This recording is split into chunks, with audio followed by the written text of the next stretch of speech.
So, welcome friends.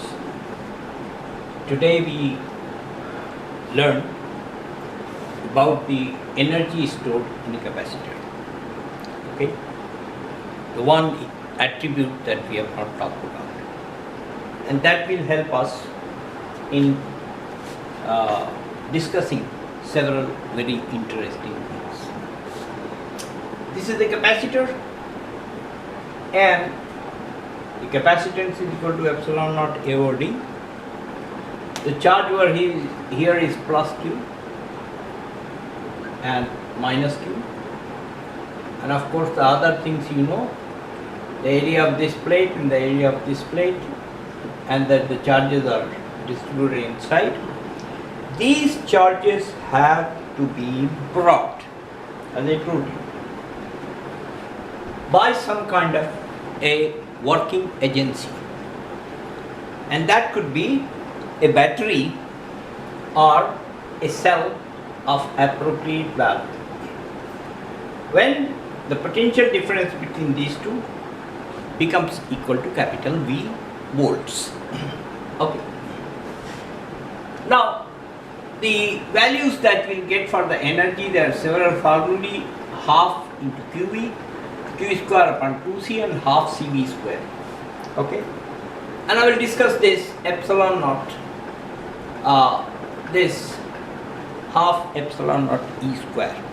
Okay, so let's go back to the basics. Go back to the basics, and let's talk about this relation. Q is equal to CV. We know this. Okay, we know this. Q is equal to CV. So energy stored. Now I can make a plot with Q on the y-axis and V on this axis, and the achieved value of the voltage is shown here. Okay, and the charge is shown over here. In the process, like I told you about the integration, if I take the charge Q, which is a variable over here, and then multiplied by dV, taking a very thin strip of dV, I'll get the work done dW over here. Okay, and I can integrate between the limits 0 to V. This is 0 to V. I can integrate that, and I can obtain the total energy stored. So it's very simple. This is energy stored integral dW. Okay, from 0 to W. No problem. Okay, if you like that. This I can write as Q dV, integral 0 to V. And for Q I can write CV dV. C is a constant, I can take it out. So I get C integral 0 to V, V dV, which will turn out to be equal to half CV square.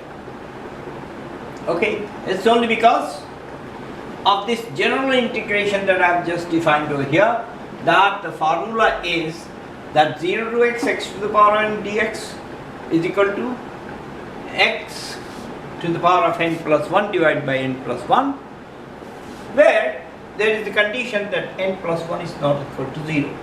Okay, or n is not equal to minus 1. This kind of a formula we used, and if I apply this to kx dx, because F is equal to kx in the case of a spring. Okay, so 0 to x kx dx, I get k as a common, and this will turn out to be equal to x square by 2. Similarly, this I have done. Similarly, in the case of the definition of the kinetic energy, I said this will be integral 0 to V P dV, where P is the momentum, which is equal to mv. I take m outside and then obtain formula like this. Okay. So this is the kind of mathematics that we are involved in. It's very simple. Look here. I can show to you that half CV square is the energy, which I can write as half CV into CV upon C, and CV is equal to Q. So this Q into Q is Q square upon C. So half Q square upon C, okay, or Q square upon 2C.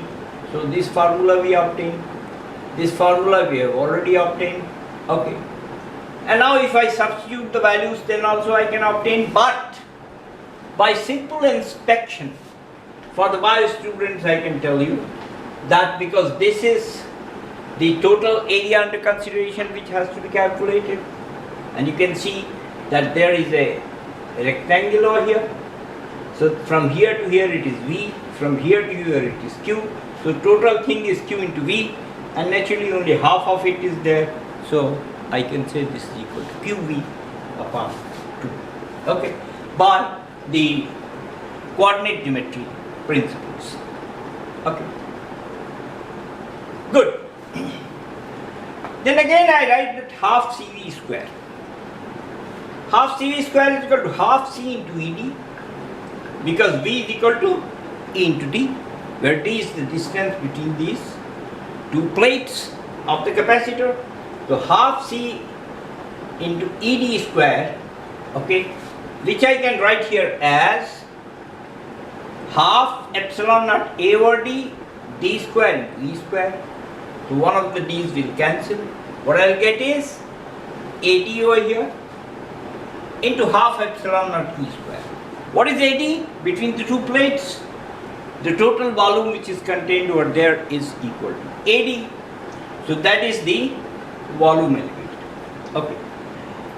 So if I divide this half CV square by AD, which is the volume, I'll get half epsilon naught E square. So in a particular case of a parallel plate capacitor, I am able to obtain what is known as the energy density, half epsilon naught E square, energy density joules per meter cube. This is true anywhere, wherever it is there. Who is there? Wherever E is there. Okay. So if electric field is present, whether that electric field is a constant electric field, is a uniform electric field, or it is time varying, or it is varying with respect to space, anywhere, any time, if the value is E, and if epsilon naught is the permittivity of free space, then this will be equal to half epsilon naught E square. And similarly, there will be a energy density for the magnetic field also. We'll talk about that when we are taking the propagation of waves in communication systems. Okay. Right now, what I'm going to do is something very interesting. Okay. Let us see. Let us take a very simple example and see what happens.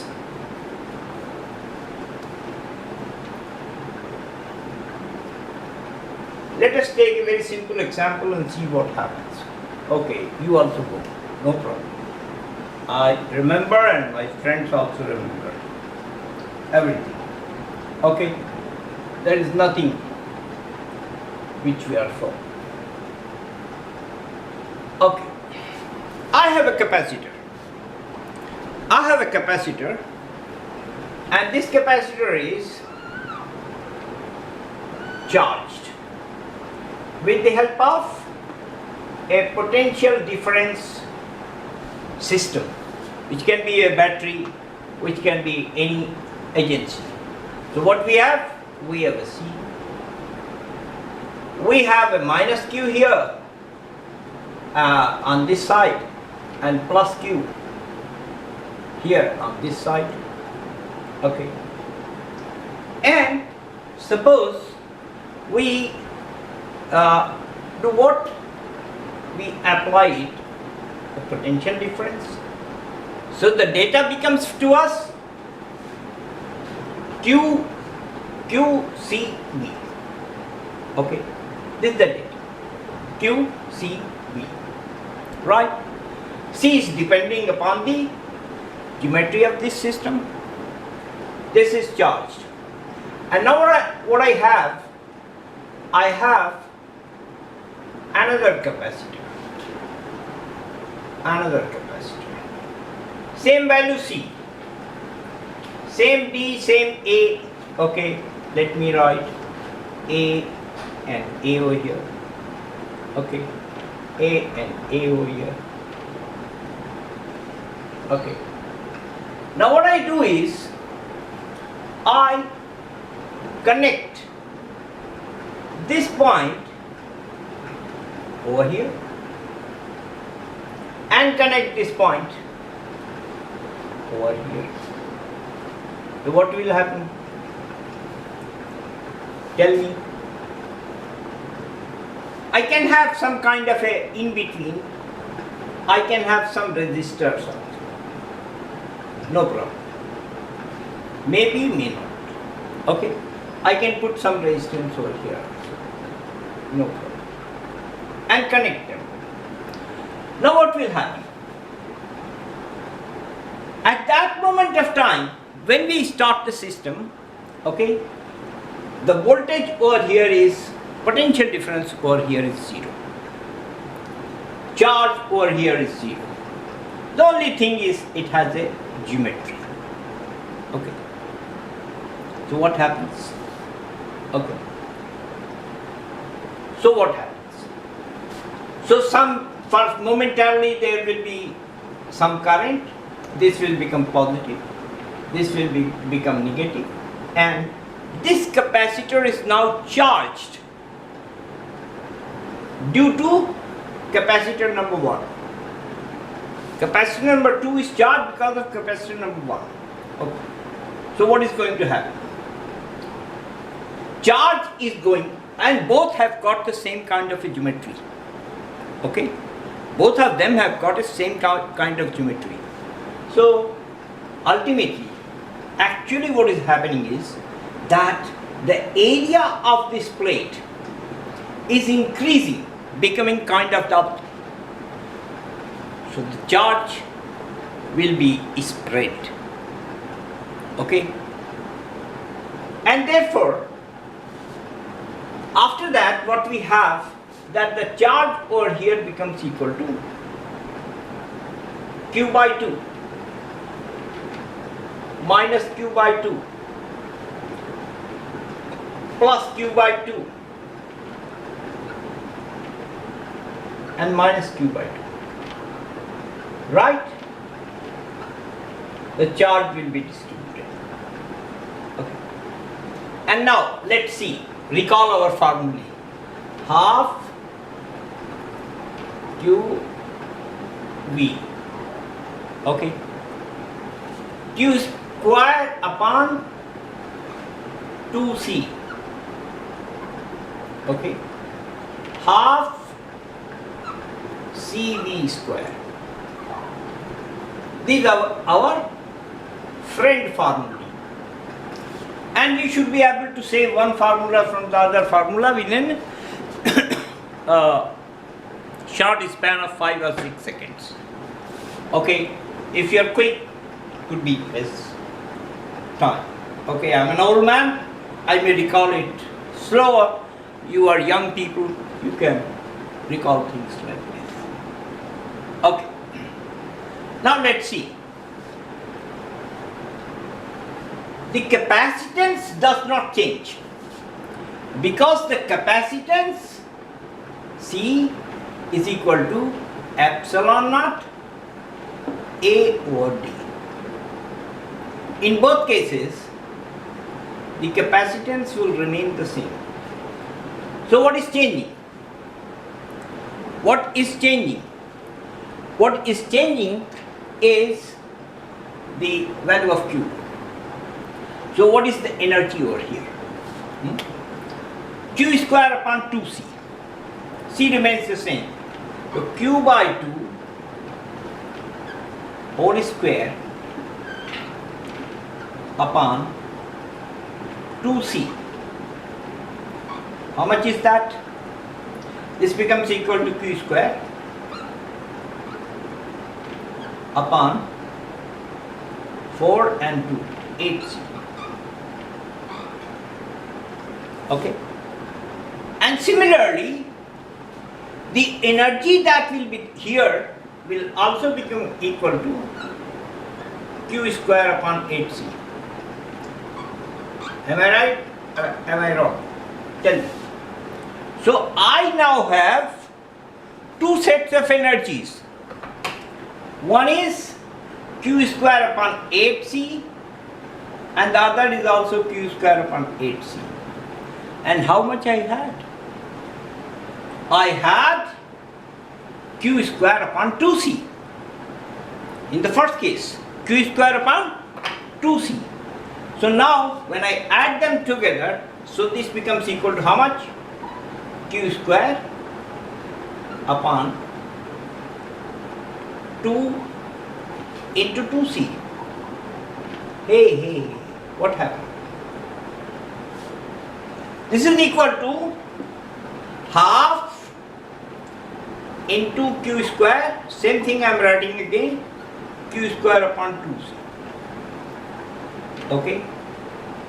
This is equal to, we can say 50%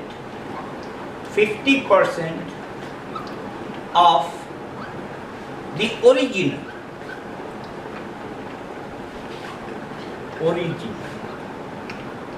My God. Hey Bhagwan, what happened to the other 50%? 50% of the original and 50% of the original is left and 50% of the original is gone. Gone where? After this has been finished, I can just remove this. Okay? The connection I can remove. So this is, here the charge is Q by 2 and here the charge is also Q by 2. A, D, D. Okay. So, the 50% of the energy is gone. How does energy go? There must be a dissipation. Dissipation. In the form of, which is the familiar form of dissipation? In the form of heat. And I will tell you, when we talk about the current electricity, that this is because of the resistance that is there, and through the resistance there will be radiations and the heat loss will be there, and 50% is gone. Isn't that interesting? I took the two values to be C and C. You can take the values as C and 2C, C and 3C, C and 4C, etc., or C and C by 2, etc., and you will get the results. So you will get such a thing. This is one interesting thing that I wanted to discuss with you today in this. The second thing is, that's also quite interesting. Now, suppose in the second thing is we try to find out as to what happens to the capacitance in two situations only. For cluster, that will suffice. Suppose I have a capacitor. I have a capacitor. I have a D. I have an A. Okay. A, D. Okay. And the value is, say, C. Okay. Now what we do is, we introduce